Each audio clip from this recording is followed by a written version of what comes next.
puntos básicos, sobre todo en el pensamiento y en la respuesta. Nosotros esperamos que la repercusión de las charlas se multipliquen, por eso vamos a hacer, tenemos pensado hacer una segunda charla de acá a 2 meses, así que lo vamos a ver bastante seguido. Seguramente de acá a 3-4 meses, por ahí hasta Pino venga, porque la idea es que ya empecemos la campaña con todo. Bueno, antes de dar la palabra a Mario, espero que agradezco también a los compañeros de Proyecto Sur, que ahí veo a Eduardo. Quiero decir 2 o 3 puntos. Nosotros acá en Morón estamos trabajando conjuntamente con la fuerza del movimiento de asociacionismo, MST, Libres del Sur, Proyecto Sur, trabajando para poder hacer de Morón algo mejor. Estamos tranquilamente elaborando una propuesta con 5 puntos aparte de los 5 puntos del movimiento para trabajar el tema de los terrenos de la Cantábrica y todo el tema de la cancha de Morón y el tema de los saneamientos y las obras. Así que sin más, le voy a dar la palabra a Juan Basitemi. Y bueno, disculpen el calor, pero bueno, no estaba previsto tanto para acá. Les mando un saludo a todos.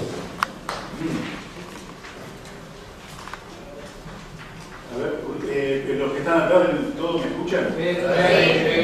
Porque preferiría hablar así, si me escuchan, si no, agarro por micrófono.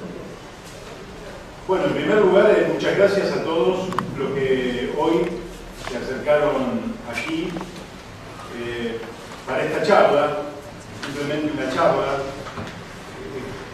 que nosotros vamos a ir repitiendo, no sé si cada 2 meses, pero vamos a ir repitiendo por varias razones.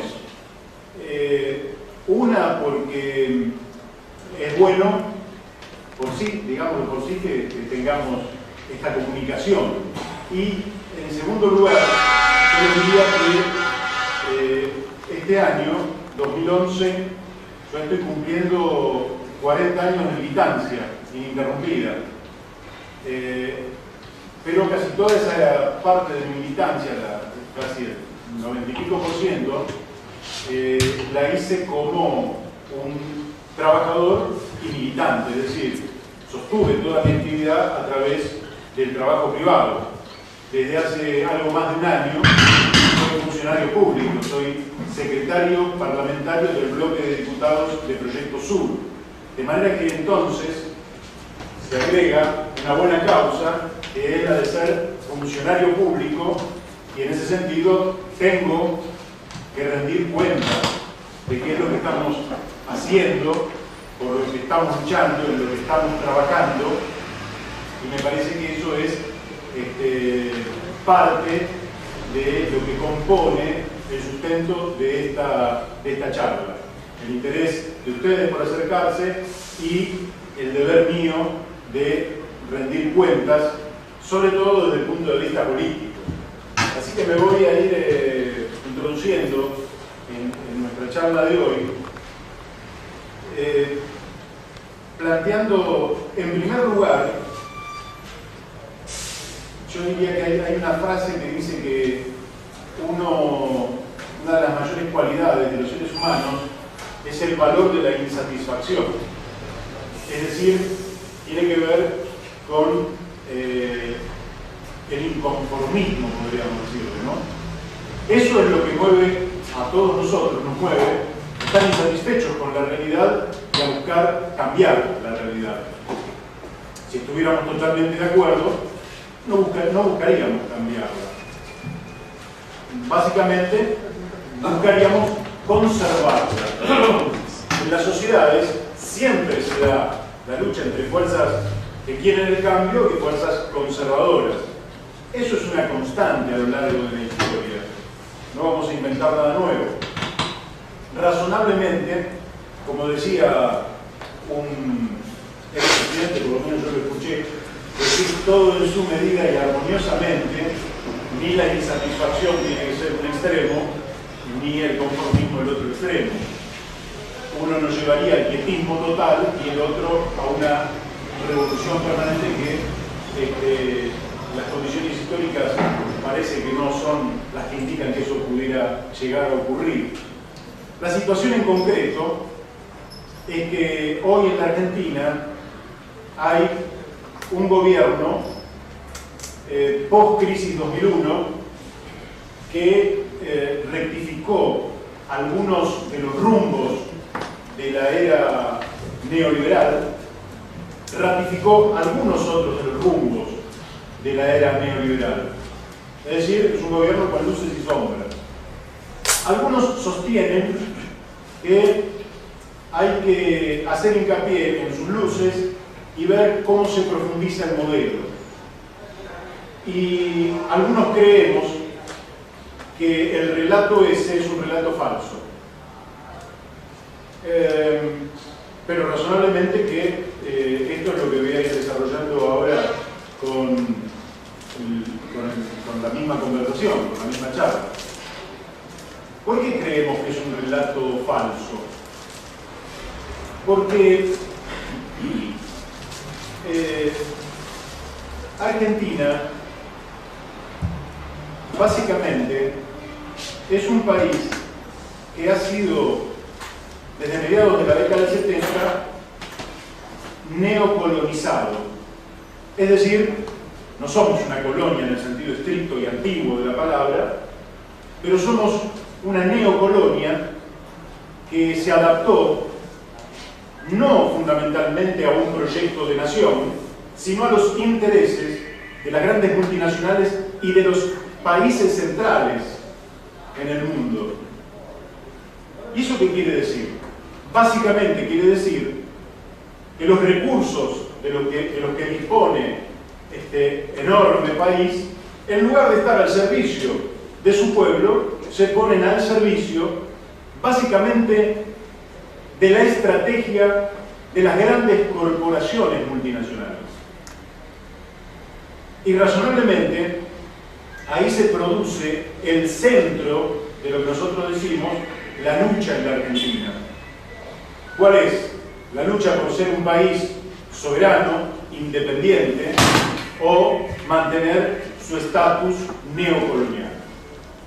Razonablemente, la mayoría de los argentinos nos vamos a pronunciar, incluso de los más diversos colores políticos, en favor de la soberanía, de la independencia, ¿no? De la libertad y de la justicia.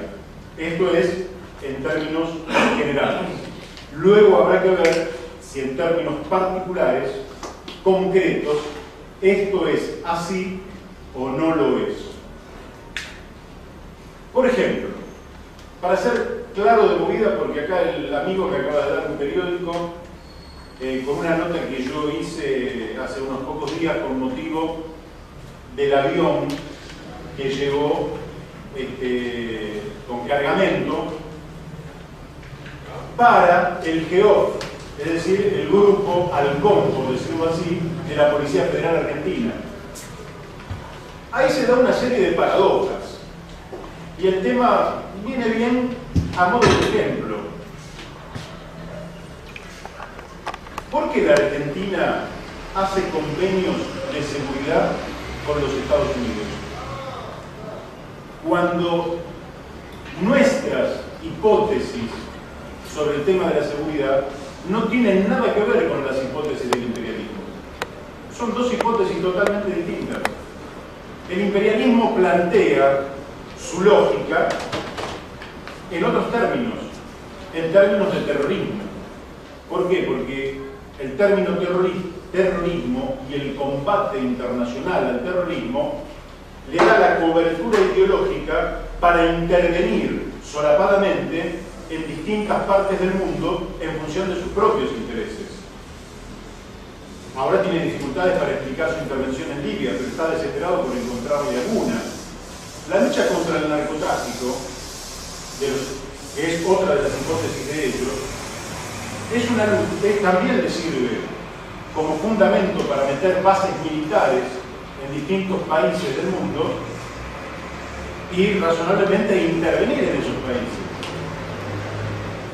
Nuestras hipótesis sobre el tema de la seguridad tienen que ver con otras cuestiones, que no las voy a desarrollar ahora, pero en todo caso sí tienen que ver con nuestra situación interna, con la polarización social o la desigualdad social que hay en la Argentina, con la cultura del consumismo, con la estructura de la renta que hay en la Argentina, con el crimen organizado, en fin, tiene que ver con otras cuestiones. ¿Por qué entonces un convenio con los Estados Unidos para preparar a un grupo? ¿Saben ustedes que Argentina sigue siendo un aliado extra OTAN, básicamente de los Estados Unidos? ¿Ustedes lo saben eso? Pues está en el periódico este que ahora se le va a repartir, así que no voy a ahondar. Pero es sorprendente porque a mí me gusta, por ejemplo, ahora cuando venía, estaba escuchando a la presidenta hablar contra el Fondo Monetario Internacional y me gusta. Y también estaba hablando de el año 2005. Yo creo que en Mar del Plata hubo un pico muy importante cuando se rechazó el ALCA.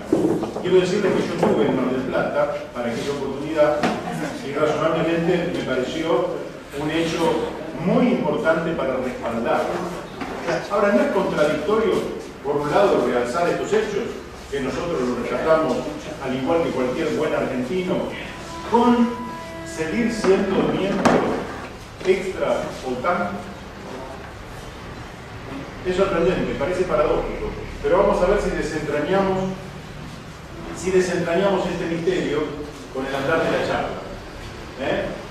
Así que, como más o menos me preparé un machete hoy, hablamos del inconformismo, hablamos de la contradicción principal que vive la Argentina, y vamos a hablar un poquitito, apenitas, dos palabras, porque yo digo, ¿cuál es la preocupación de muchos vecinos, de mucha gente, respecto de qué haría un gobierno de este frente político, social, cultural y ambiental, que es Proyecto Sur, de llegar al gobierno? Perdón, eso es un heredero, así que me van a ver que lo queda hace 50 grados. ¿Qué sería lo primero que tendría que hacer un gobierno? Lo primero es combatir el hambre. Hay hambre en la Argentina. Bueno, no hace falta que les diga porque salieron todos los diarios que han muerto varios chicos por hambre, decididamente, desnutridos. En realidad, el número exacto de desnutridos de chicos con hambre, podríamos decir, según Juan Car, habría 2.300.000 argentinos con hambre. No. Serían, sí, podríamos decir que son indigentes. Podríamos decir que son indigentes. Es probable que el número sea mayor. Es probable que el número... Pero ya 2.300.000 personas que no alcanzan a cubrir la canasta básica de alimentos, sin contar ningún otro servicio, ya es un dato muy importante. Y más del 10% serían chicos, niños menores de 5 años. Bueno, lo primero que habría que hacer entonces es combatir el hambre en la Argentina. Yo les diría que inmediatamente habría que combatir la desnutrición. Es mucho más extensa que el hambre. El hambre, en definitiva, es la sensación que se produce en nuestro cuerpo cuando estamos necesitando nutrientes. Pero a veces podemos engañar al cuerpo planteándonos comer poco de pan, fideos, etcétera, ¿no? Pero estamos mal nutridos. Y el nutrirse mal es un problema muy extendido en la Argentina, porque tiene que ver no solo con la incapacidad económica de alcanzar los alimentos. En este sentido, según el INDEC, es este el número, pero que nosotros lo podemos hacer más extensivo porque nadie consume el 100% de sus ingresos en alimentos.